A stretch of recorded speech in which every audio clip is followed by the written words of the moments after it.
ราบสวัสดีเพื่อนๆพี่ๆ FC ที่น่ารักของโอบ้านสวนพระเครื่องทุกท่านครับถ้าไม่เป็นการรบกวนจนเกินไปก็อยากจะให้เพื่อนๆพี่ๆช่วยผมโอบ้านสวนกดไลค์แล้วก็อย่าลืมกดติดตามกดกระดิ่งนะครับผมเพื่อแจ้งเตือนวิดีโอใหม่ๆหรือว่ากดแชร์เพื่อเป็นการเผยแพร่เรื่องราวดีๆร่วมกันครับ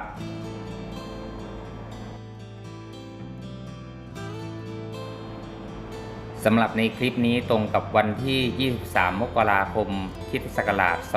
2023 นะครับผมตั้งใจเป็นอย่างยิ่งว่าถ้าสักครั้งหนึ่งนะครับผมได้มีโอกาสมาเยือนที่สปป.ลาวนะครับจะต้องมาเยี่ยมชมสถานที่ที่เป็นต้นกำเนิดผู้ที่ได้ชื่อว่าเป็นเดอะรีเจนต์ต้นตำนานพระปิดตาเรื่องชื่อคือพระปิดตายาคูคำดีลาดหลวงวัดธาตุหลวงใต้นครหลวงเวียงจันทร์สปป.ลาวนะครับผมก็ถือโอกาสพาเพื่อนๆพี่ๆทัศนาไปพร้อมๆกันนะครับผมว่าสถานที่ที่เป็นต้นกำเนิดพระปิดตามหาอุดสุดยอดประสบการณ์ที่อยู่ในอันดับต้นๆของพระเครื่องพระปิดตาสปป.ลาวมีอายุการสร้างตั้งแต่60-80 ปีนะครับผมมาถึงปัจจุบันนี้สถานที่ที่เป็นต้นกำเนิดคือวัดธาตุหลวงใต้มีความเจริญสวยงามอย่างไรบ้างนะครับแต่ก่อนอื่นจะขออนุญาตเล่าความเป็นมาของวัดธาตุหลวงใต้แห่งนี้ว่าถือกำเนิดเกิดมาอย่างไรตามข้อมูลนะครับผมที่มีบันทึกไว้ก็คือวัดธาตุหลวงใต้อยู่ทางด้านทิศใต้ของพระธาตุหลวงหรือเจดีย์โลกจุฬามณีนะครับซึ่งเป็นปูชนียสถานอันสำคัญยิ่งนะครับผมของนครหลวงเวียงจันทร์ที่พระจันทบุรีห่วยรวยพร้อมด้วยพระอรหันต์ทั้ง5นะครับได้อัญเชิญพระบรมสารีริกธาตุของสมเด็จพระสัมมาสัมพุทธเจ้าพุทธโคดมนะครับผมส่วนหัวเหนา27 พระองค์นะครับผมซึ่งอัญเชิญมาจากเมืองราชคฤห์ประเทศอินเดียในช่วง307 ปีก่อนคริสตกาลนะครับผมบางก็ว่าประมาณปีพศ236นะครับผมจนถึงปีพศ2108นะครับผมกลายเป็นวัดล้างพระเจ้าชัยเชษฐาธิราชทรงโปรดบูรณะครั้งใหญ่นะครับผมให้เป็นเจดีย์ใหญ่รายล้อมด้วยเจดีย์รายอีก30 องค์นะครับผมเป็นบารมี30 ทัศนะครับมีวัดรายล้อมทั้ง4ทิศนะครับผมก็คือมีวัดธาตุหลวงเหนือที่ตั้งอยู่ทางทิศเหนือนะครับแล้วก็มีวัดธาตุหลวงใต้ตั้งอยู่ทางด้านทิศใต้นะครับผมแล้วก็มีวัดกลางมีวัดทุ่งนะครับผมปัจจุบันเหลือเพียง2วัดนะครับก็ถือได้ว่าเป็นวัดที่มีประวัติศาสตร์ยาวนานนะครับผมเคียงคู่กับการสร้างวัดพระธาตุหลวงมานะครับถ้าเราเดินเข้าประตูโขงวัดธาตุหลวงใต้ฝั่งพระธาตุหลวงนะครับเดินเลียบเลาะกำแพงไปทางซ้ายจนสุดนะครับผมแล้วก็ออกขวาเล็กน้อยก็จะพบกับพระนอนองค์ใหญ่องค์นี้นะครับสวยเด่นเป็นสง่าภายนอกวัดก็จะมองเห็นพระนอนองค์นี้ได้ด้วยนะครับผมในระยะไกลครับยาท่านคำดีลาดหลวงท่านเป็นชาวสปป.ลาวถือกำเนิดในปีพศ2446ณบ้านหนองบอนเมืองชัยเชษฐาแขวงเวียงจันทร์ท่านเป็นบุตรของพ่อตู้ทองมีหลวงลาดนะครับผมแต่เดิมพ่อตู้ทองมีนี่ท่านเป็นคนคุ้มวัดกลางนะครับผมย้ายมาพำนักที่บ้านหนองบอนด้วยเหตุนี้เองหลวงปู่คำดีในตอนนั้นนะครับผมจึงได้มีโอกาสอุปสมบทเป็นพระครั้งแรกนะครับผมณวัดหนองบอนแห่งนี้เองและท่านยังเป็นพระหนุ่มที่เป็นนักพัฒนานะครับผมจนได้ฝากผลงานการสร้างพระอุโบสถให้แก่วัดแห่งนี้ด้วยจนสำเร็จนะครับหลังจากได้อุปสมบทเป็นพระมาระยะเวลาหนึ่งนะครับผมท่านก็ได้ลาสิกขาบทแล้วก็ใช้ชีวิตในเพศฆราวาสนะครับจนกระทั่งเวลาอันเหมาะสมแก่บุญในร่มกสาวพัสนะครับผมท่านก็ได้อุปสมบทอีกครั้งหนึ่งณวัดศรีสะเกษนครหลวงเวียงจันทร์ประเทศลาวนะครับโดยมียาท่านแก้วพระสังฆราชของประเทศลาวในเวลานั้นนะครับผมเป็นพระอุปชานะครับแล้วก็มีพระอาจารย์ถึงเป็นพระกรรมวาจาจารย์พระอาจารย์คำเป็นอนุสาวนาจารย์นะครับผมศึกษาแล้วก็ปฏิบัติธรรมกับพ่อแม่อุ่นหรือหลวงปู่อุ่นนะครับผมผู้ที่เรียกได้ว่าแตกฉานแล้วก็เชี่ยวชาญในคัมภีร์มูลกระจายนะครับผม ตามประวัติเล่าว่าพ่อแม่อุ่นหรือหลวงปู่อุ่นท่านนี้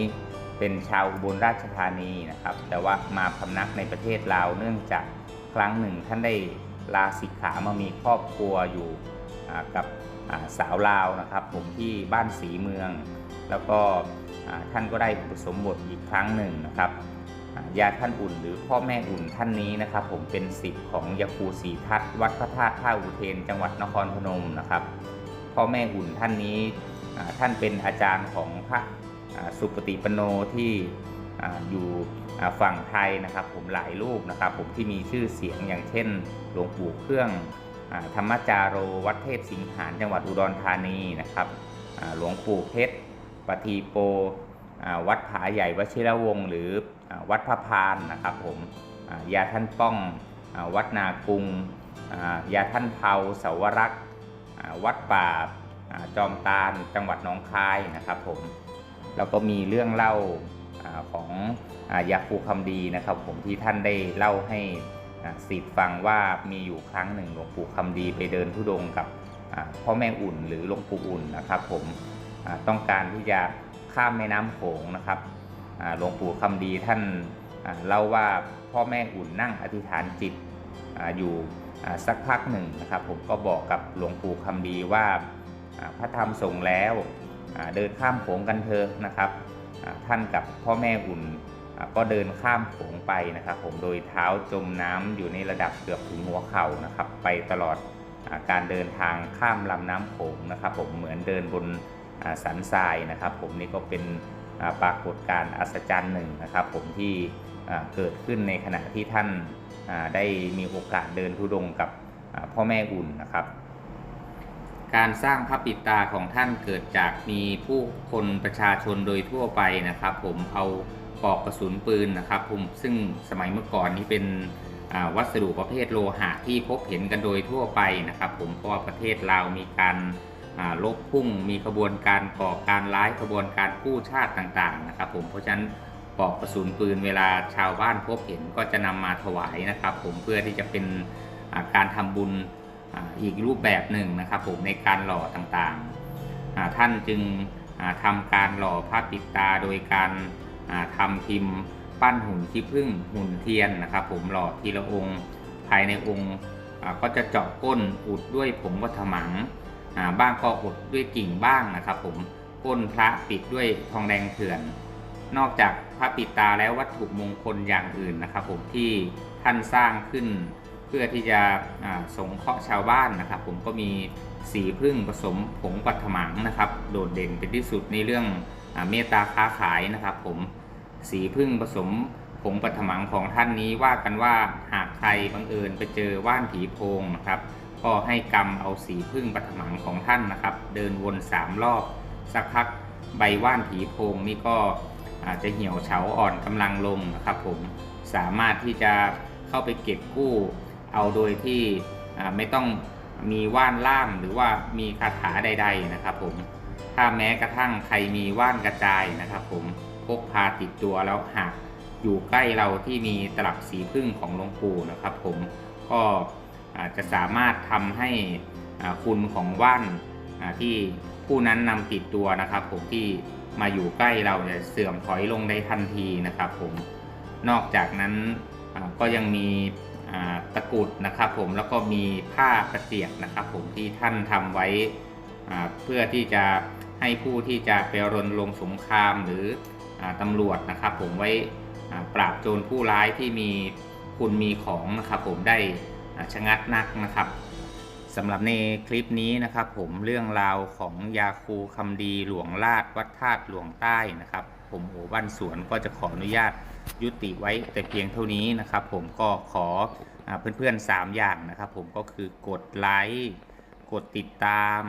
หรือกดแชร์นะครับผมเพื่อเป็นกำลังใจให้กับผมด้วยนะครับสวัสดีครับ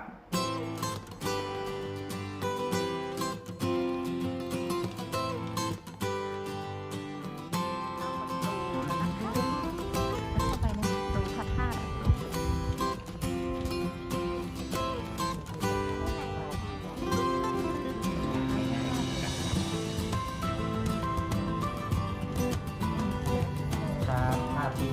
ท่าน อันนี้ต้องเสียบ่ครับอันนี้เด็กง่ายนี่ครับโอ้ได้เสียแล้วเนาะครับผมไม่ได้เสียแต่ผู้นี้เนาะครับผม3 คนครับเจ้าครับผู้ละ30,000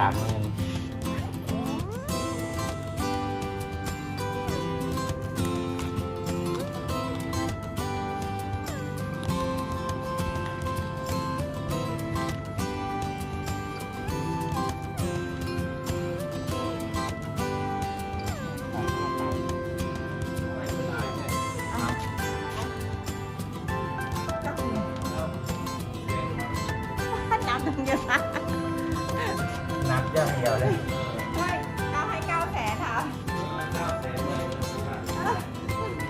ไปเนาะไปนะคะลืมเลยค่ะว่าใบละ50,000ค่ะขอบคุณค่ะ โอเค อันนี้เดี๋ยวป้าไอจะไหว้